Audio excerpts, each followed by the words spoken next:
What if I told you the United States just pulled off the most brazen military raid since bin Laden, and you barely heard about it? January 3rd, 2026.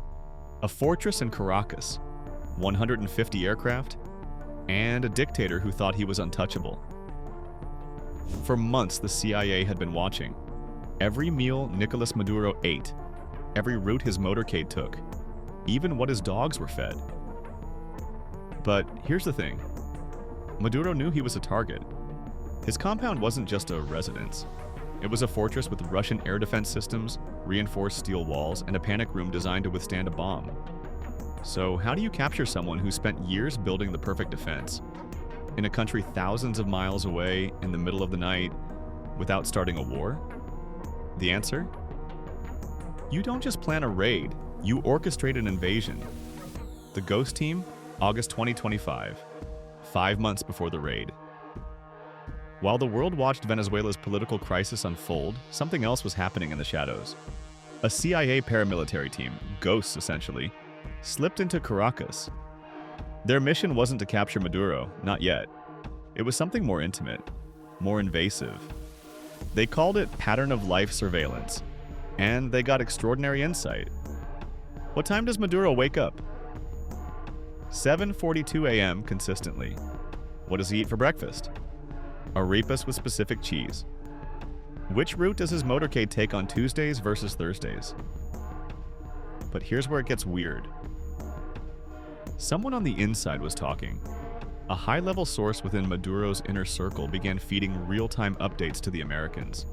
Movement schedules, security rotations, weaknesses in the fortress. The CIA now had something more valuable than satellites or drones. They had a traitor in the room. Building the Kill House, October 2025, Fort Campbell, Kentucky. Delta Force operators weren't just training, they were building. A full-scale replica of Maduro's compound. Every door, every hallway, every reinforced wall, exact measurements pulled from satellite imagery and those CIA reports. They practiced the raid 47 times. 47 times they stormed that compound. Timing every movement, testing every explosive charge, measuring how long it takes to cut through 6 inches of reinforced steel. The goal? 3 minutes. From helicopter touchdown to Maduro in handcuffs. 3 minutes before Venezuelan forces could respond. 3 minutes before he could seal himself in that panic room. But here's the problem scientists couldn't solve at first. Standard breaching charges wouldn't work. The doors were Russian-designed, built to withstand military-grade explosives. So Delta Force brought something unexpected. Industrial blowtorches, the kind used to dismantle ships, alongside thermite cutting charges that burn at 4,000 degrees Fahrenheit. They could cut through that safe room door in 90 seconds, but only if they got there before Maduro. While Delta Force rehearsed in Kentucky, the Navy was moving pieces into place. And I mean pieces. The USS Iwo Jima, an amphibious assault ship, positioned itself just outside Venezuelan waters.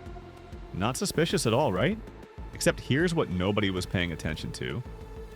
Between October and December, 35 vessels in the Caribbean mysteriously got intercepted. Ships allegedly linked to narco-trafficking. Venezuela's maritime support network was being systematically dismantled. It wasn't random, it was surgical. The US was isolating Venezuela from any external support before the main event.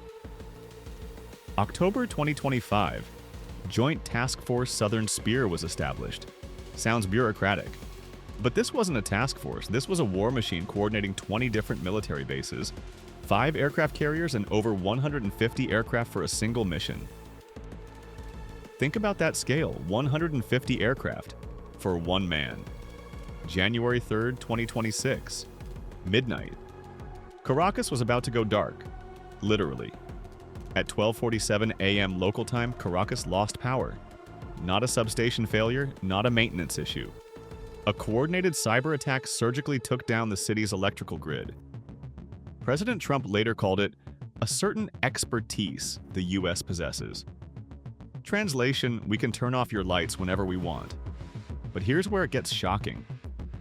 At 1 a.m. Eastern Standard Time, the 160th Special Operations Aviation Regiment, the Night Stalkers, launched from the USS Iwo Jima. These aren't ordinary helicopters.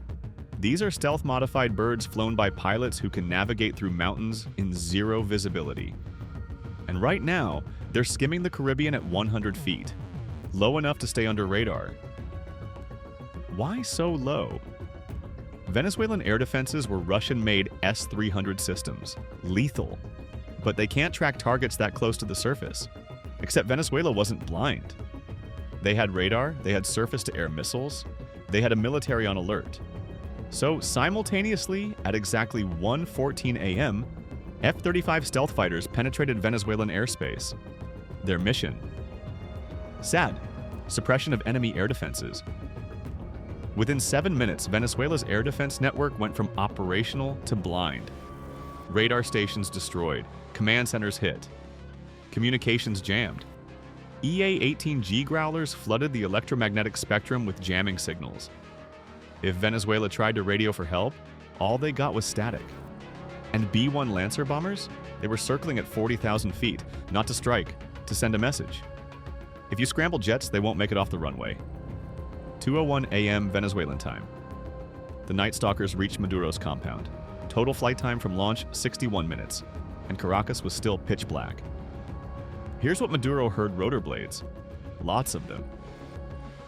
By the time he realized what was happening, Delta Force operators were already fast roping onto his roof. Maduro ran, not outside, to the panic room, that 6-inch steel door designed to keep him safe until Venezuelan forces arrived. But remember those rehearsals? 47 times in Kentucky. Delta Force knew exactly where he'd run. They called it bum rushing the safe room. Get there before he can seal the door. 3 minutes. That's all they had. Door 1. Breached with explosive charge. 12 seconds. Hallway. Cleared. 28 seconds. Inner courtyard. Secured. 41 seconds. Final corridor. Maduro is 15 feet from the safe room door. Delta Force is 30 feet behind him. Then they discovered something shocking. He never made it inside.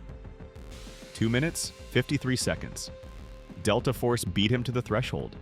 Maduro and First Lady Cilia Flores, detained, not killed, arrested. FBI hostage rescue team members were embedded with Delta Force specifically to execute the U.S. arrest warrant. This wasn't an assassination. This was law enforcement, with helicopter gunships. But getting in was only half the mission.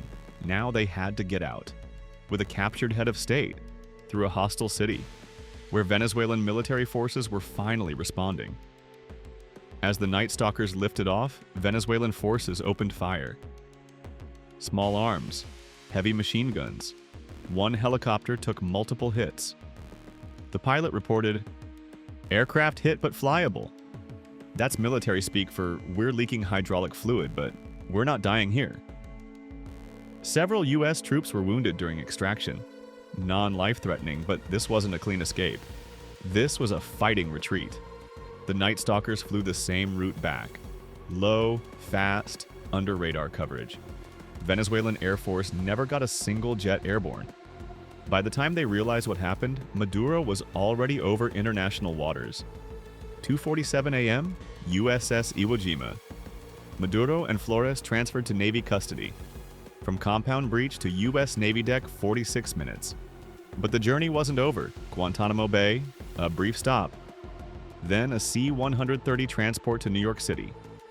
January 4th, 2026. Maduro appeared in U.S. federal court facing narco-terrorism charges. The Venezuelan president, who thought he was untouchable, was now in an American prison cell. The international response? Chaos. The United Nations called it a dangerous precedent. International law experts called it illegal. Russia called it an act of war. But here's the thing nobody's talking about. This wasn't improvised. This was tested, perfected, rehearsed 47 times. The United States just demonstrated it can reach into any country, neutralize their defenses, capture their leadership, and extract them in under 3 hours. Think about the implications. If you can do this in Caracas, a city with modern Russian air defenses, where else can you do it? Operation Absolute Resolve wasn't just about Maduro. It was a message. Distance doesn't matter, defenses don't matter. If the United States wants you, they'll come get you, and they'll do it in the dark. 5 months of surveillance, 150 aircraft, 3 minutes to capture a president. This is modern warfare. Surgical, overwhelming, unstoppable. The fortress that was supposed to protect Maduro? Now it's just an empty building with a melted safe room door.